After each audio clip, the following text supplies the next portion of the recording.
Le Conseil des ministres de l'Organisation des États d'Afrique, des Caraïbes et du Pacifique s'est réuni à quelques heures avant la signature de l'accord de Samoa dans le centre de conférence internationale d'Apia. Sous la présidence du Premier ministre de l'État indépendant de Samoa, l'organe statutaire de l'OACP a écouté et partagé les dernières informations relatives à la cérémonie de signature de l'accord qui succède à l'accord de Cotonou. Un texte qui vient d'expirer après 20 années de cadrage d'un partenariat qui avait besoin de s'ajuster face aux enjeux de l'heure. Je crois que ce qu'il faut considérer, c'est que à chaque fois que nous prenons des décisions au niveau de l'OACP, l'organe suprême qui prend ces décisions, c'est le Conseil des ministres, qui lui se base sur les propositions du comité des ambassadeurs. Tous les membres de l'OACP ont des ambassadeurs à Bruxelles qui discutent l'essentiel des questions qui sont adoptées ou qui guident les ministres. Les ministres représentent leur gouvernement et en ce qui concerne les relations entre les États de l'OACP et l'Union européenne. Donc, au cours de cette session ce matin, les ministres ont pris l'information de tout ce que le comité d'ambassadeurs les a fourni pour ce qui concerne la prochaine signature, donc la signature de l'accord de Samoa. Alors, donc, ces questions ont été discutées. Nous avons aussi entendu au cours de ces discussions, non seulement les propositions, mais nous avons aussi entendu les États qui ne vont pas signer demain. Il y en a 3 ou 4.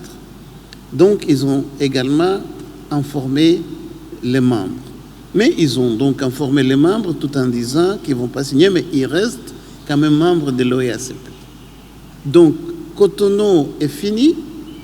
Cotonou a duré 20 ans et Cotonou est fini. Les négociations ont duré près de 5 ans. Le Cameroun a joué sa partition dans le Grand Alléluia, orchestré à cette occasion. Aux instruments de premier ordre, Alamine Ousmane Mey, ministre de l'économie, de la planification et de l'aménagement du territoire, entouré de l'ambassadeur du Cameroun auprès du Royaume de Belgique et des institutions de l'Union européenne et de l'équipe de la cellule d'appui à l'ordinateur national du FED, le Fonds européen de développement. Les négociations ont porté sur les positions défendues par les partis. L'Union européenne notamment accordait beaucoup d'importance à la structure, aux priorités et à l'étendue géographique de l'accord. D'abord, je pense qu'il y a déjà un élément fondamental, c'est sur la structure de l'accord. Avant, c'était un accord qui couvrait les trois régions, l'Afrique, la Caraïbe et le Pacifique, d'une façon égale. Maintenant, l'accord a été splitté en 3, c'est-à-dire il y a une base commune, dans le sens qu'on considère qu'il y a des éléments qui sont communs, comme les droits fondamentaux, plein d'autres choses qui relèvent un peu de principes universels, mais qu'après, chaque région a un développement qui lui est propre. Et que donc, 20 ans après Cotonou, on devait tenir compte des trajectoires différentes que ces régions avaient entrepris entre-temps. Et je pense que c'est vraiment une innovation que nous avons proposée à l'époque aux ACP et que les ACP ont accepté, d'avoir 3 protocoles régionaux sous un même chapeau ou basés sur la même fondation. Donc ça, je pense que c'est un élément fondamental.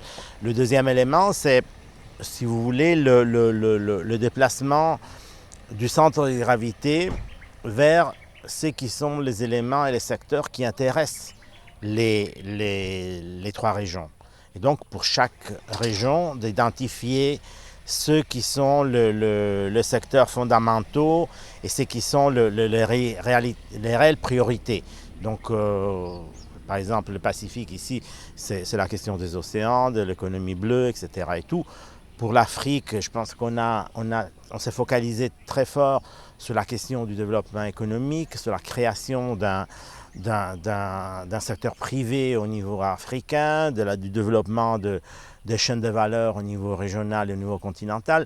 Donc je pense que définitivement, on a on est allé vers le besoin qui relève de chaque région et de l'Afrique en particulier, du moment que l'Afrique quand même joue la part du lion, si je peux dire, au sein de l'accord, dans le sens que c'est le protocole le plus élaboré, le plus détaillé, le plus compréhensif. Et voilà, donc ça c'est un peu pour nous.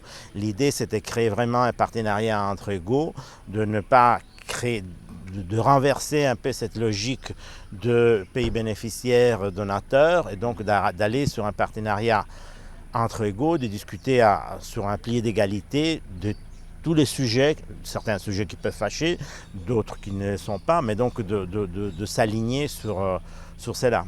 Pour les acteurs de premier rang dans la négociation, l'essentiel a été fait. Le cadre général de la coopération entre l'Union européenne et l'OACP a subi une cure de jouvence bénéfique à tous. Nous avons arrivé à un accord en avril 2021. On a malheureusement 2 ans de retard pour le rôle de fonctionnement de l'Union européenne. Un pays peut faire le blocage et la Pologne et la Hongrie l'ont fait. Mais l'accord, c'est un accord très important. C'est un accord de plus de 100 pays de 4 continents. Et que pour travailler en conjoint, pour co-créer des solutions pour des choses si importantes comme l'intégration climatique, la transformation numérique, la question des migrations, la question de la sécurité et la paix, et de l'eau et de la gestion de l'eau. Rien ne peut résoudre quelque chose tout seul. C'est temps de la communauté internationale coopérer et cet accord de Samoa, c'est un bon exemple. C'est pour ça que je suis heureux. C'est un aboutissement heureux et parce que cet accord a quand même pris 18 mois, donc presque 2 ans de négociation et le processus tout entier a fait plus de 3 ans. Donc je crois que c'est un aboutissement heureux à la fois entre l'Organisation des États d'Afrique, Caraïbes et Pacifique et l'Union européenne. Je crois que l'organisation est forte, elle est prête à affronter ces défis, mais il faut reconnaître que c'est un problème ou c'est une question beaucoup plus profonde quand il s'agit à la fois soit de discuter comme Africains, comme Caraïbéens et Pacifiques.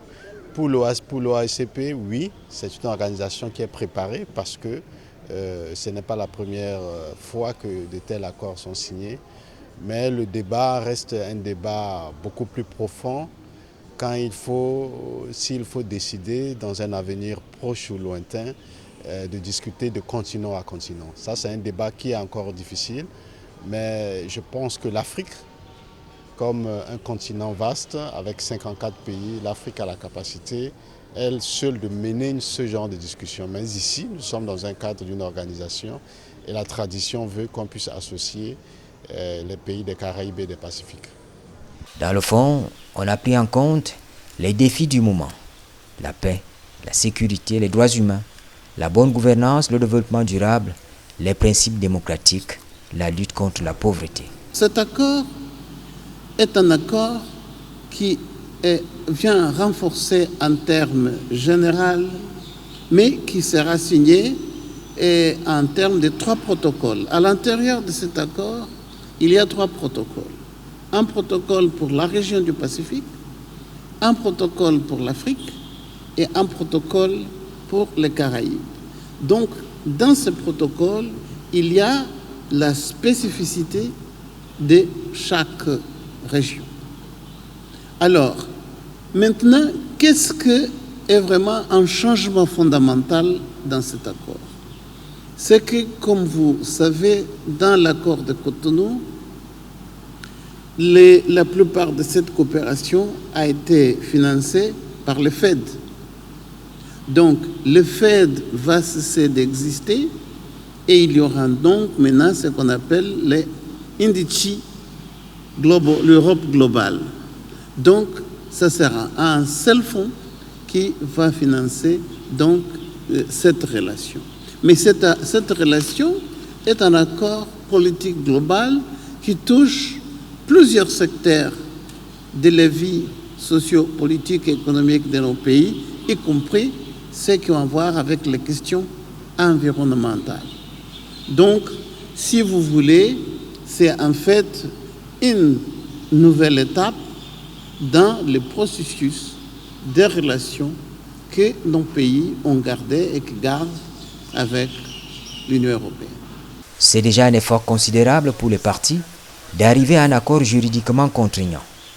Les malentendus ont été dissipés, reste à garder le cap. On a vraiment des problèmes avec l'acceptation pour les deux pays du Conseil, l'Hongrie et la Pologne, mais maintenant tous ont accepté. Et le Parlement européen va aussi voter le consensus, mais ce sera très facile. Je connais très bien le Parlement et le Parlement européen. Je crois que du côté de l'Union européenne, il y a des obstacles, mais ils sont déjà résolus. Après signer l'agrément, la Hongrie a fait un veto avec l'idée que l'accord c'est très ouvert au niveau des migrations et que pour lui une migration facile entre l'Europe et par exemple l'Afrique et les autres pays, entre l'Afrique et l'Europe et les autres pays.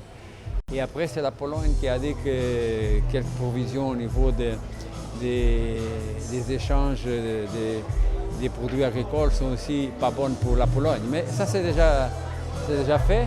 Et maintenant, on a tous les pays qui peuvent ajouter ici et qui peuvent surtout faire quelque chose qui est important pour les peuples, pour les gens qui souffrent, pour les gens d'un moment difficile au monde, un moment de guerre, un moment de malcompréhension, un moment culturel.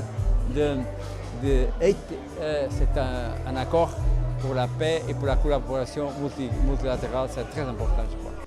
Le nouvel accord est officiellement signé ce 15 novembre 2023 par les membres de l'OACP, 47 pays d'Afrique, 16 pays des Caraïbes, 15 pays du Pacifique ainsi que les Maldives et par l'Union européenne et ses États membres.